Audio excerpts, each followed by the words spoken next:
Hello and welcome to Stargazing, the show that brings you up close and personal with your favourite stars of reggae and dancehall music and Jamaican popular culture. I'm Shaun Cain.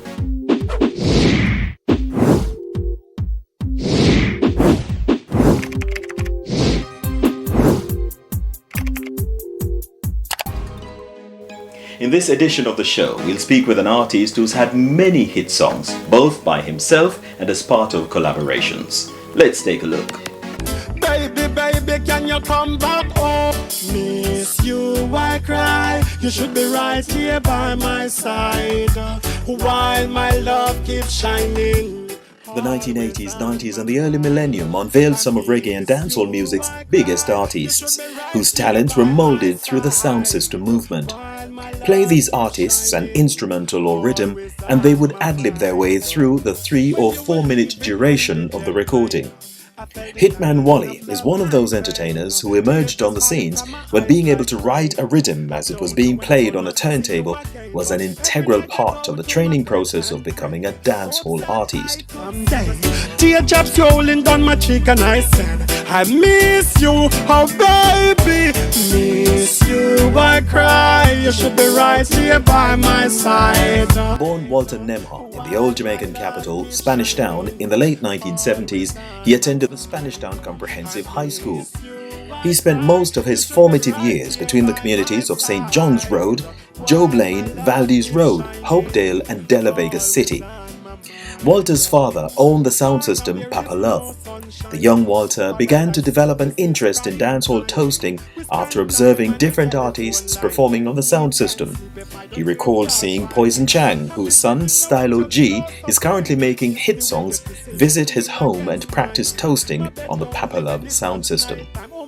He boasted that other artists that engaged with Papa Love included Boscobel, Bunny General, Lieutenant Stitchy and Papa San, among others. After Walter started practicing riding different riddims, the people around him at the time began noticing his talent. He was still a young boy when entertainers Boscobel and Poison Chang invited him to dance parties to show off his talent.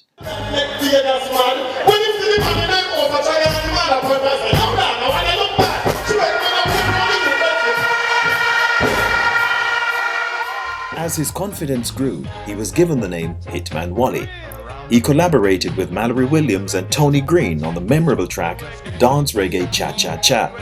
Other hits that followed were The Child Is Yours, Girls for Life, Miss You I Cry and Nobody But You. Today, Hitman Wally enjoys strong fan support on the continent of Africa. Countries such as Kenya, South Africa, Zimbabwe and Ghana bear significant fan bases. He has even recorded with African artist Black T. Some of Hitman Walle's albums include Party Next Door and Heart Cries. Among the highlights of his career are performances at Reggae Fever, Teen Splash and the famous annual one-night show Sting.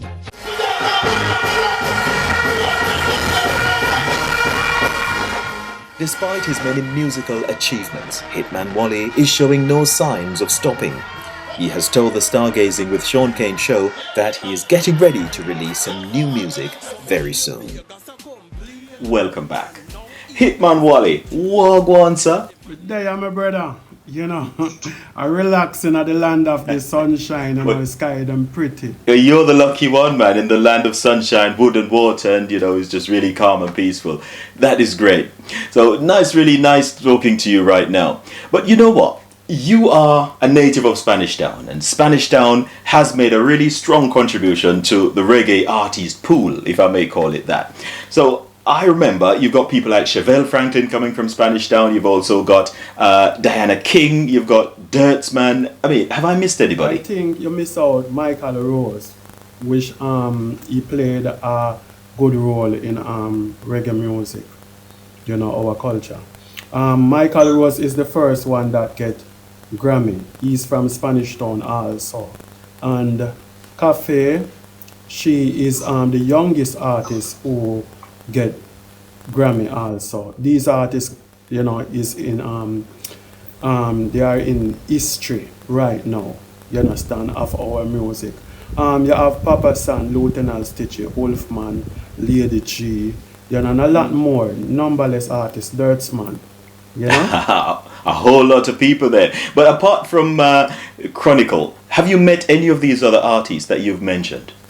Met all of these artists, that I mentioned, I met them in person, But Dirtsman now, I and Dirtsman did close away different still. You understand? Because here what me now. When we are youth I go school, my friend have a classmate where him and Dirtsman a cousin. So it end up that, we used to go by Della go link that friend and more time would link Dirtsman.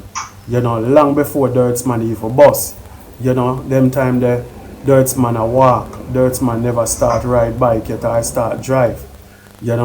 So it end up that Dirts always encourage me in a music and show me and thing like that because he write for lot of artists. He even write a song for Santo. You understand? And couple artists. He's a good artist like that. And he's an artist like him don't like it's like some artists would have hold back in themselves and say them nah right or give you a song. If you have an idea, it might help you build all a song same way. That is the niceness about Dirts. Where I always admire that about him. I respect him for that. He's clean hearted. Yeah, man. Yes, we'd just like to remember Dirtsman, pay tribute to the great artist he was. And unfortunately, he's no longer with us. But wherever he is, I'm sure he's having lots of fun playing music and entertaining people because that's what he was used to on the earth plane. So I'm sure he'll continue with that. As I mentioned about Dirtsman, you have Toots. Toots did also from Spanish Town, John's Road. A lot of people don't know this. I know that he used and I heard that he used to live in Spanish Town. I don't know if he originated from Spanish Town, but he used to live in Spanish Town in John's Road. So condolence to his family also and things because may I tell you, these guys put in some real work in the music that we as an artist can, we can inherit it off of the legacy what they set and they paved the way for us. So, and we lost a good soldier. Right. So I see you've had lots of experience then, even just growing up, in terms of being around the music as well as clashing with your friends and everything. That forced you to be creative so that you could have lyrics to counter what they were doing. But you came up through the sound system ranks. How has that impacted your career? How has that made you a better artist? Because you started listening to sound systems and you were plying your trade, if I may call it that, practicing on the B side of records. How has that helped? I think I get corner in it, I couldn't escape music, I did cut out for be an artist, because my father owned a sound system. My father did also sing too, but he went to an audition in town and they turned him down and he get downhearted and give up it, so he just control the sound, right? Different from that now, Paizo Chang live in the same era that is Stylo G father, because him and Bascobel used to look out for me as a young artist because they know my father also and they respect my father, right? You used to have Papa Love next door me, Papa Love sound, a lot of artists pass through and DJ and that sound like Lieutenant Stitchy, Bunny General and more, Papa San and more. Right? So you have Michael Rose now live on Valdez Road, So, and you have Prince Jazzbo. Prince Jazzbo is my second cousin, and Otis Wright is my cousin also, is a gospel singer, big gospel singer. You understand? And some just my granny now is a choir leader. So I couldn't escape music, no time. But did have to take up music because you understand, you see, when you're born in this world, you see, you have to start from A, B, C. You understand? And things what you see around you, you learn after that. You understand? So I think that was my purpose and that trigger of me for really, get in the business because I like the vibes. You've also worked with other artists, very popular artists, people who've had successes in their own right. I remember you did a collaboration, and that's a particular memory now for me, with Mallory Williams. I think it was the one that says, "Dance Reggae Cha Cha Cha." What was it like working with Mallory Williams? Well, it's a good experience. I learned a lot because, working with experienced artists like Mallory Williams in the business that people look up to, it's a great, one of my biggest moments, different. And you want to see the combination dance reggae cha cha cha. He was planning to do that combination with Baby Sham. But Baby Sham, they call Baby Sham, but it's like they couldn't get to Baby Sham. So they asked me now, say, if I would like to do the part. So when they hear how I, do it good and I rock the whole place with it, they decide, say, we're gonna use Wally on it.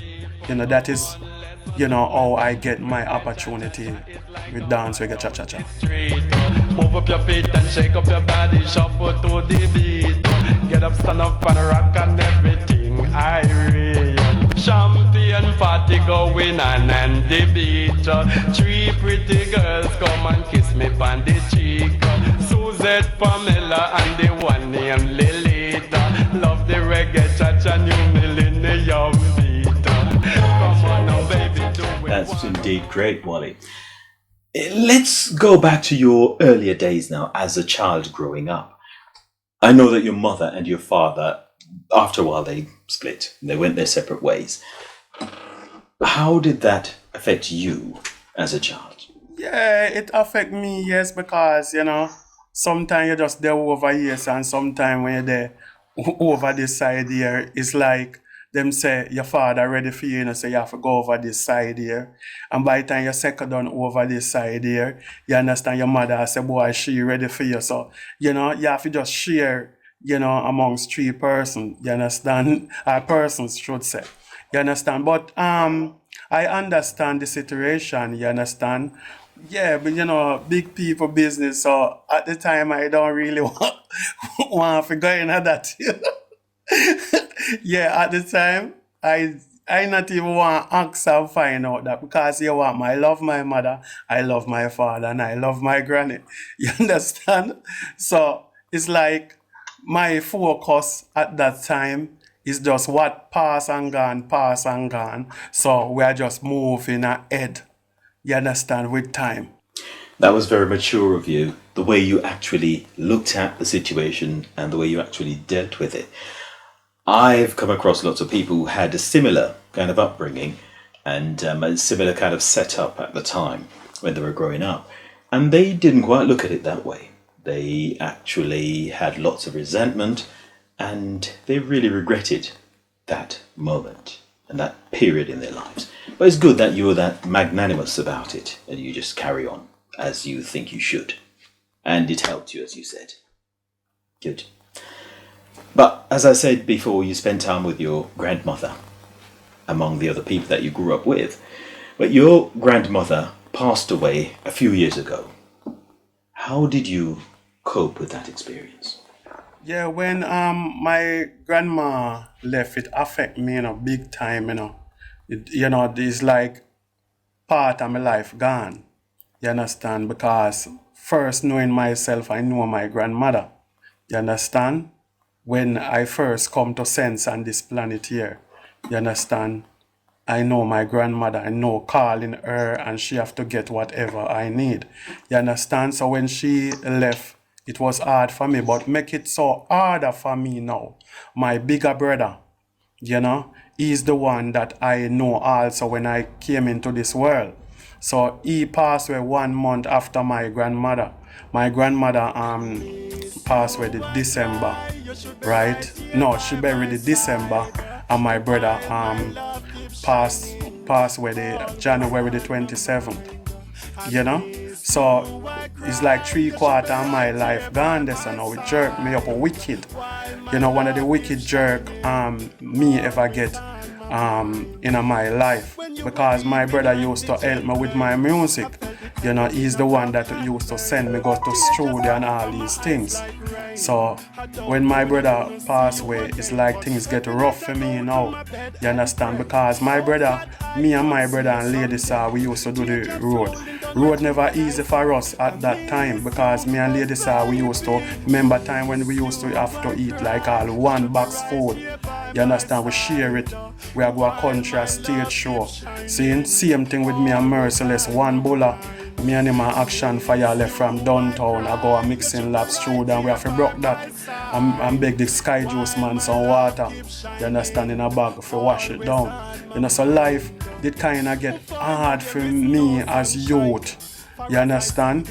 But here what me now, me overcome it because me did have a set of people where check for me. You know, so me just give thanks, you know? That's just how life works. Nothing is ever straightforward. And things don't always happen the way we expect them to. Sometimes life gives you a little bit more than it gives a lot of other people. And probably more in terms of good things and more in terms of things that you probably don't consider to be so good. But still, they've been delivered to you and you just have to deal with them. But may her soul rest in peace and may your grandmother and your brother continue to inspire you by just the memories that they leave behind. I remember when nothing go on for nobody. All Shaun Paul used to there mixing lab, sit down every day. Him and the dirty cup crew. You understand, they call themselves. You understand, nothing go on waiting for a producer to voice them. You understand, used to buy food from Tommy and all of them things there. You understand, everybody underneath sufferation. Shaggy, I take taxi, I come and mixing lab in my Robert. If you come record song, I remember all of those days when Shaggy first did the first song, Mr. Lover Lover, a Merciless record, and that riddim also and get his big break. You understand? And then 6 months after that, the two of them, a BMW, them a drive come as studio. You understand? So a lot of people might see these people on stage, you understand? When you see a man achieve, you understand, his goal, you know, don't feel any way and don't not. You can get it too. You work towards it, you understand? Because these people work very hard. Being a man, I can tell you about him also. You understand? Sufferation, him go through that the real way. You understand? Yeah, man. Well, you've just really shown a bit of light on some of the other people that we've seen as artists, like Merciless. You know, that's a little bit of insight into the kind of person he is. Also, Lady Saw, because you see these people on stage and you just think, well, these are all, you know, rich people. They've got making lots of money and all of that. Well, you were just telling us how kind they are and how much sacrifice they are willing to make for their friends. Mm-hmm. So, Wally, you've had a really great time in music. You've met some really great people, talented people, people who've gone on to do big things in the industry. And you've also recorded lots of songs as well. You're well known in the business. You've had your #1 songs. You've had all sorts. You've toured the world and everything. What is next for Wally now? What next, you know, is sky is the limit, you know. So a lot of work, a lot of things in the pipeline, like I have EP working and I finished 2 EP because 4 EP me have, right? So I finished 2 already, right? Down here. So I supposed to finish a next EP with a brethren in England, right? And a next EP of France. Because I have this new single named Mass Consumption with me and Nogos, you know? And trust me, the song doing well right now in France, playing on a lot of radio station, you know. We just did the music video, right? So, as me say, a great thing, you understand? And I have a combination with me, Lady G and Merciless, right? Coming out shortly, so pay good things. You're still putting in the work. No hanging up the boots or switching off the microphone. Nothing like that. Nothing like that, man. Not even throwing me towel or nothing, man. May I tell you, a crazy work. Massive work. May I tell you, say, whole heap of work, my brother. Yeah, in Africa, half the whole of Africa locked because I have huge followers. You know, because You have some people who do the survey over that side, and they found out that I have huge followers in Africa, right? Fantan Moja and couple artists, they went to Africa and they come back and they talk. You understand? Yeah, man. I get that, and I can see, as you say, Europe is kind of your spot. Your music is doing very well in Europe. In England, as you say, you've got your EP all planned for England. Also, you've got music playing in France. So there's no stopping for you now. I can see you just keep going. That's very good. That you still have the strength, you still have the fire, still have the passion, and you're just pushing it. So your thing is tall up, man. Very good, sir. Well, you know what? Wally, I always like to, before I close the show, challenge my guests to see how much they know about reggae and dancehall music. And I always take questions from this book here. It's called Reggae Larger Than Life, the ultimate reggae music fun and games book. And it's written by myself. So I ask questions to see how much they know about our cultural heritage. Also, if people are more interested in the app version of this, the Android version of the app is currently available from the Google Play Store. All they need to do is type in Reggae Larger Than Life Fun App, and it'll be there for them to download. So it's your turn now, sir, to see how well you know about your reggae and dancehall music, because I know you've been involved for a long time. But let's see how much attention you've been paying to other people's work. All right, sir. Ready? Yeah, ready. Yes, all right, Wally. You ready, sir? All right, let's go, ready. Sir. So your question, the first question is, Water Pumping, originally released on the legendary Jammies label, was a 1983 dancehall hit for which of the following vintage artists? And the options are Sugar Minott, Ranking Dread, Michael Prophet, and Johnny Osborne. Yeah, I think is Johnny Osborne. All right, brother. So good, sir. Correct. So far, so good. But you're not out of it yet. You still have one more question to go. So let's see how well you know your music, your Jamaican music. All right. So the next question for you now is this one. St. Mary-born female DJ Lady Saw emerged as one of the most hardcore dancehall toasters of the 1990s. What is Lady Saw's real name? The options are Claudette Fife, Marion Hall, Elaine Hall, and Marion Fife. Yeah, Marion Hall. Okay, so all right. Well, you've been, you used to kind of hang around with her and, run around, go to parties and dance and all these different places. So yes, you know the lady very well. I can see that. So, Wally, thank you so much for that, man. And as I said, the questions were taken from this book here, Reggae Larger Than Life, the ultimate reggae music fun and games book, written by myself, currently available on Amazon. But if you're more into apps, the Android version of the app is available from the Google Play Store. Just type in Reggae Larger Than Life Fun App and it will be yours to download and have lots and lots of fun. So Wally, thank you so much for spending some time with us today. Yeah, and it's a pleasure, for you to have me on your program, Yeah, man, enough respect. Yeah, it was indeed an honor, man, because, all these years I've been hearing about Wally, listening to your music, and just it's the chance to talk to you now is really an honor and a privilege, and I'm really happy to have had that. So thank you so much for being a part of the show, Wally, and thank you too to everyone for watching. As usual, we ask you to subscribe, to like, and to share, and remember to leave a comment so that we know how well we are doing. Until next time, this is Shaun Cain saying thanks for watching. See you soon.